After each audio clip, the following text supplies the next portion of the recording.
Bom dia, docente. Bom dia, colegas.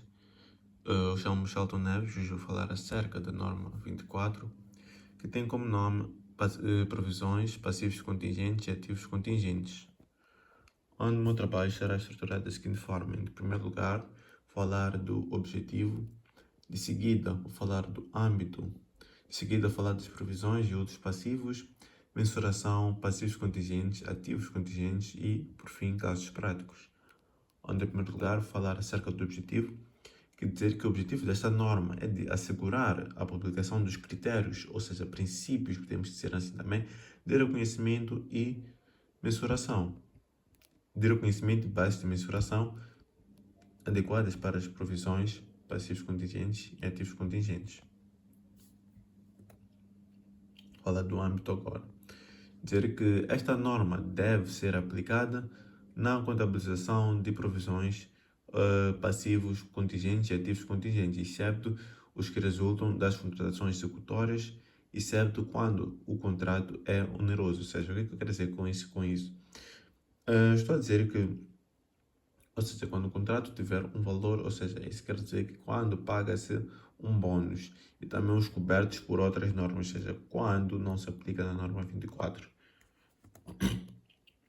Falar agora das provisões e outros passivos, dizer que as provisões podem ser distinguidas por outros passivos, como, por exemplo, contas a pagar a fornecedores e acréscimos de custos pelo facto das primeiras se caracterizarem pela existência de incertezas quanto à data da ocorrência ou a quantia dos dispêndios futuros que serão necessários para liquidar a obrigação. Ou seja, tenho um exemplo aqui de um cliente que comprou carros, ou seja, comprou 20 carros e ele não pagou essa dívida, esse valor, logo tornou-se uma dívida.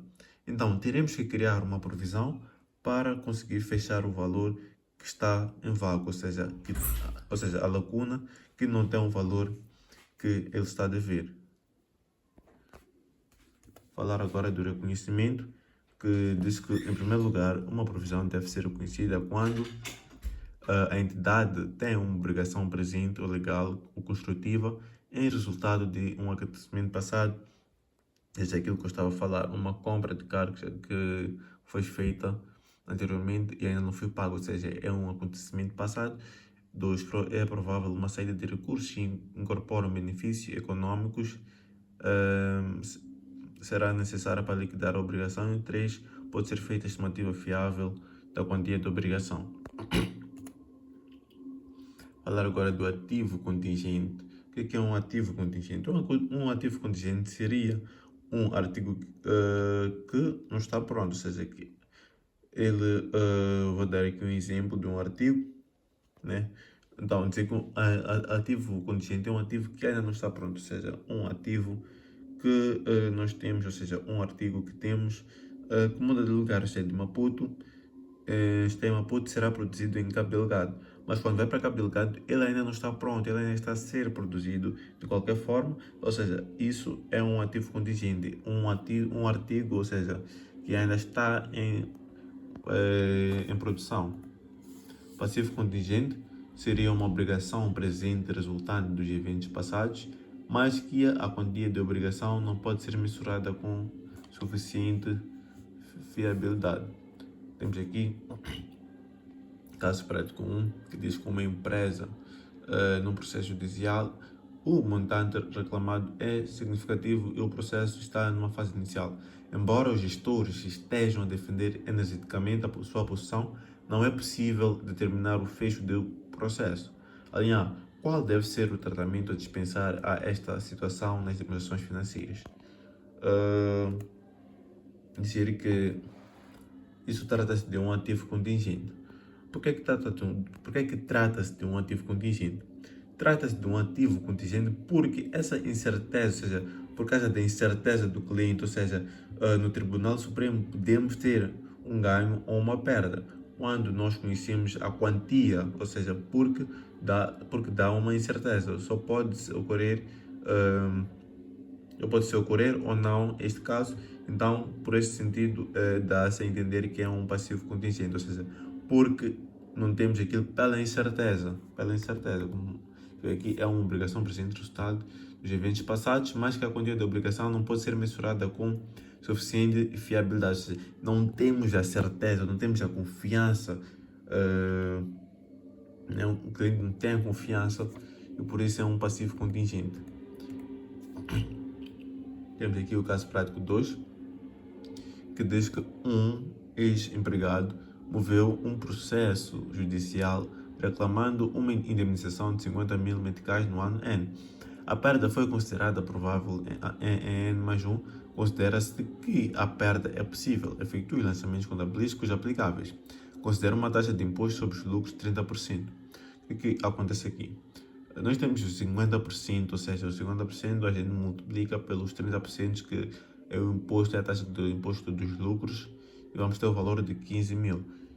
Dito isso, vamos começar com o lançamento 1, que seria a gente ia debitar a conta 661, que são as provisões do período, em 50 mil, que é o valor inicial da indemnização, e acreditar a conta 48, que tem como nome provisões, processo judiciais em curso. Após isso, disseram que tivemos uma taxa de 30%, então calculamos que foi daí 15 mil. Então, a débito vai estar a conta 4461, que são os impostos diferidos, ou seja, entram podemos dizer, no governo, podemos dizer assim. E também o crédito, vamos creditar a conta 852, que é imposto sobre rendimento, ou seja, um imposto diferido. Foi pago antecipadamente, então é diferido, de 15 mil meticais. Temos aqui também o outro lançamento do ano N mais 1, que aqui, como já havia dito, a perda foi considerada provável em N mais 1, considera-se que a perda é possível. Então, o que aconteceu? Vamos debitar a conta 4850 mil, a conta 74, ou seja, reversões de provisões, reversões porque é algo que pode, né, ser ainda maior. Então, algo que estava em baixo, por exemplo, podemos dizer assim, pode vir a recuperar ou recuperou e vai acreditar os 50 mil meticais. E depois fazemos outro lançamento, ou seja, seria o quarto lançamento, que teríamos o débito na conta 85, que é imposto de rendimentos sobre rendimentos, é imposto diferido de 15 mil, e a conta 4461 a acreditar o 15 mil também ativos por impostos diferidos. Como pode ver aqui, no primeiro ano, ou seja, ano N, a conta 44 debita e a conta 85 vai acreditar. Aqui já é ao contrário. A conta 85 vai debitar e a conta 4461 vai creditar.